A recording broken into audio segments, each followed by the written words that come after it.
We live in an era of warlords, kings, declining religions, cults, and other perverse goatmen. Welcome to Dark Thoughts, hosted by Nemo Corvus. Here we explore the darker aspects and topics of life, namely history, folklore, mysteries, true crime, and mysterious people. I am your host, Nemo Corvus. Let the journey begin. Today we will be visiting a mysterious figure from history. Socrates is one of the founding fathers of Hellenistic philosophy. There's not much known about his life, and what is known comes from the writings of Plato, Aristotle, and a few of his other students. He was born in 469 BCE in Athens, Greece. His parents were Socrates, a stonemason, and Phanerete, a midwife. The family's dynamic was one of poverty.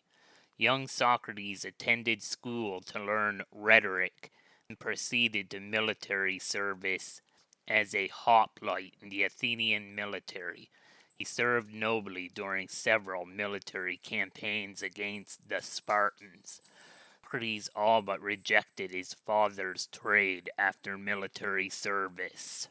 Socrates was a polarizing figure in Athenian society, the subject of scorn in plays by Aristophanes.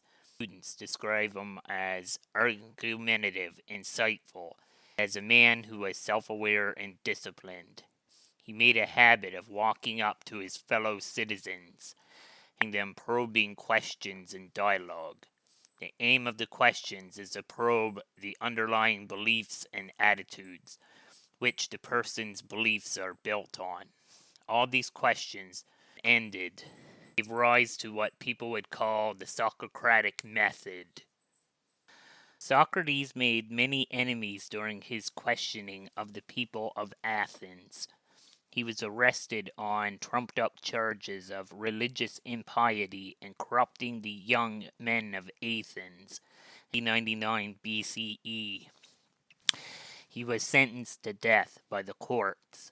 Socrates defended himself against the charges by arguing that he was a philosopher. He argued that he didn't corrupt any of the youth of Athens, where it ran the risk of corrupting himself in the process. He also argued that he did a service to Athens. Thus, in condemning him to death, Athens itself will be the greatest loser. No man can reach wisdom. Seeking it is the best thing someone can do, implying money and prestige are not as precious as commonly thought, was one of Socrates' arguments. His arguments fell on deaf ears. He was ordered to drink hemlock by the court, consisting of 30 tyrants of Athens. He was offered exile and escape by friends and his own jailers. He refused each of these offers. He felt that leaving would invalidate his own teachings and lessons that he imparted. It should be noted that Athens had been conquered by Sparta at the time of Socrates' trial. A council of 30 oligarchs were governing and controlling all aspects of Athenian affairs, including the courts at the time. Democracy was only restored by an agreement with the Spartans 5 years after the death of Socrates, and the new government was headed up by Anytus, one of Socrates' chief accusers. Here is the mystery. Did Socrates exist at all? Plato was accused by several of his contemporaries of creating fictionalized dialogues attributed to Socrates. The answer to this question is supported by several ancient authors. Yes. However, he left no written documents, save for ones written by Plato and Xenophon, as well as references to him from several ancient playwrights such as Aristophanes, Euopolis, Emaphisias, and Theopompus.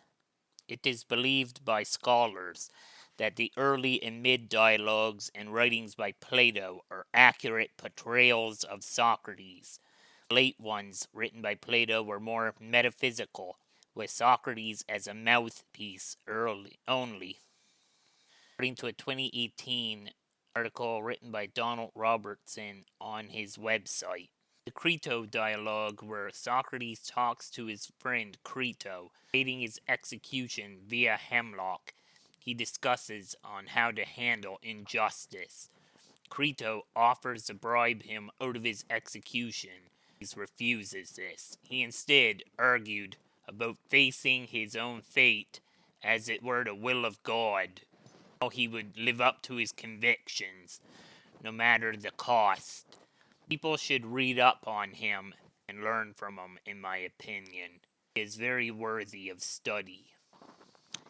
Closing, I will say that Socrates is the father of modern philosophy, as well as his Socratic method is still used today in the courtrooms around the world as a part of cross-examination and allocution by lawyers. I only briefly touched on his life and dialogues, where I aim to inspire people to do their own research and reading.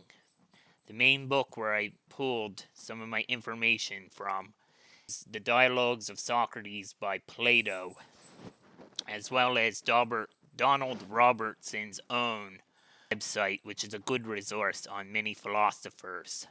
The Encyclopedia Britannica, 2003 edition. In our modern times, we should be embracing philosophy.